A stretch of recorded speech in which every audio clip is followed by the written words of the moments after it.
امپراتوری بریتانیا مربوط به دوره‌ای میشه که بریتانیا موفق شد به عنوان یکی از قدرت‌های بزرگ جهان شناخته بشه و تونست به قلمروهای گسترده‌ای در سراسر جهان مسلط بشه. این امپراتوری در طول 2 قرن 18 و 19 میلادی و در بعضی از موارد تا اوایل قرن 20 میلادی بریتانیا رو به یکی از قدرت‌های برتر جهان تبدیل کرد.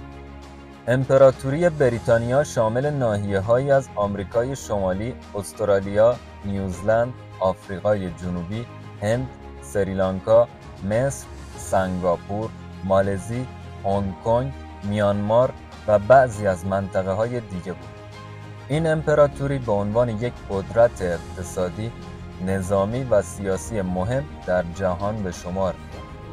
بریتانیا در طول این دوره با استفاده از نیروهای نظامی، اکتشاف‌های جغرافیایی، تجارت بین‌المللی و سیاست‌های استعماری تونست مناطق گسترده‌ای رو تحت تسلط خودش در بیاره. بریتانیا به عنوان پیشگام در صنایع معدنی، تولیدی، حمل و نقل و مالی به شهرت جهانی رسید و ثروت بی‌نظیری رو به دست آورد. در این دوره بریتانیا نه تنها قلمروهای خارجی رو تسخیر کرد، بلکه سیطره قوی خودش رو بر طبقات کارگر و طبقات متوسط جامعه حفظ کرد. اما این سلطه باعث بروز نژادپرستی و استعمار بر قومیت‌های محلی در بسیاری از مناطق تحت حاکمیت بریتانیا شد. امپراتوری بریتانیا در نیمه دوم قرن 20 به تدریج ضعیف شد و کم کم قلمروهای خودش رو از دست داد. در سال 1947 هند و پاکستان استقلال خودشون رو اعلام کردند و به تدریج قلمروهای بریتانیا در دهه‌های بعدی استقلال خودشون رو به دست آوردند و در نهایت با تغییرات سیاسی و اقتصادی در سال 1997 حاکمیت بر هنگ کنگ. در سال 2020 بریتانیا از اتحادیه اروپا خارج شد. این روند تحت عنوان برگشت بزرگ شناخته میشه و نشون دهنده کاهش تأثیر بریتانیا در صحنه جهانیه. امروزه بریتانیا یک کشور مستقله که به عنوان یکی از قدرت‌های برجسته جهان محسوب میشه، اما از موقعیت امپراتوری وسیع قبلی برخوردار نیست. اما بریتانیا هنوزم بازتابی از ارث امپراتوری خودشو در فرهنگ، زبان و سیستم سیاسی داره. امپراتوری بریتانیا در طول دوره‌ای از تاریخ تأثیر فرهنگی، اقتصادی و سیاسی قابل توجهی در جهان داشت.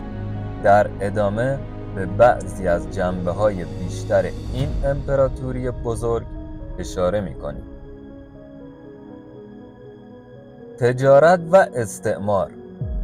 بریتانیا در طول قرن 18 و 19 به عنوان یکی از قدرت‌های تجاری برتر جهان شناخته می‌شد.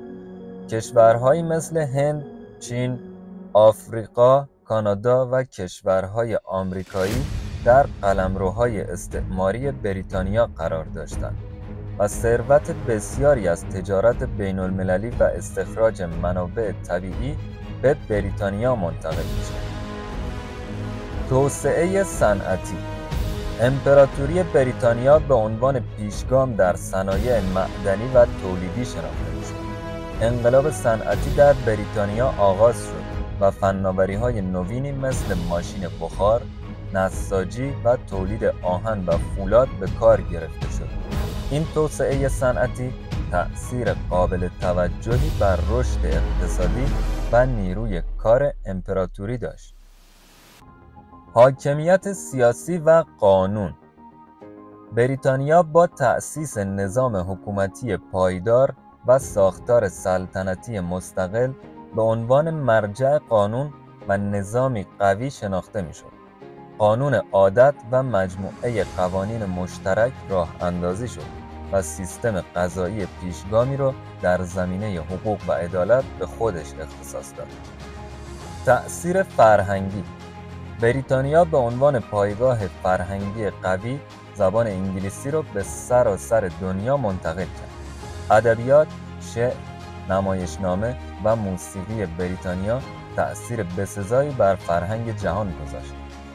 همچنین معماری و هنر بریتانیایی در ساختمان‌ها و آثار هنری مشهور در سراسر امپراتوری برجسته بود.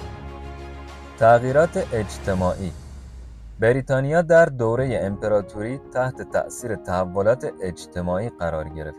جنبش‌هایی مثل جنبش ضد بردهداری، جنبش صنعتگران و حقوق زنان به تغییرات مهمی در جامعه بریتانیا منجر شد. نقش نظامی: نیروهای نظامی بریتانیا در امپراتوری بسیار قوی و مؤثر بودند. نیروهای نظامی بریتانیا به عنوان یکی از قدرت‌های نظامی برتر دنیا محسوب می‌شدند و نظامی‌های بریتانیایی در منطقه‌هایی مثل هند، آفریقا و خاورمیانه حضور داشتند. همچنین بریتانیا با راه اندازی سیستم حکومتی پایدار و ساختار مدنی مؤثر به عنوان مثالی از حکومت و نظام سیاسی باستانی شناخته می‌شد. اما با گذشت زمان و تغییرات سیاسی، اقتصادی و فرهنگی، امپراتوری بریتانیا به تدریج ضعیف شد و قلمروهای خودشو از دست داد. امروزه بریتانیا یک کشور مستقله که عضویت در اتحادیه اروپا رو ترک کرده و در صحنه جهانی به عنوان یکی از قدرت‌های برجسته حضور داره، اما از ابعاد سابق امپراتوری بریتانیا خیلی فاصله گرفته.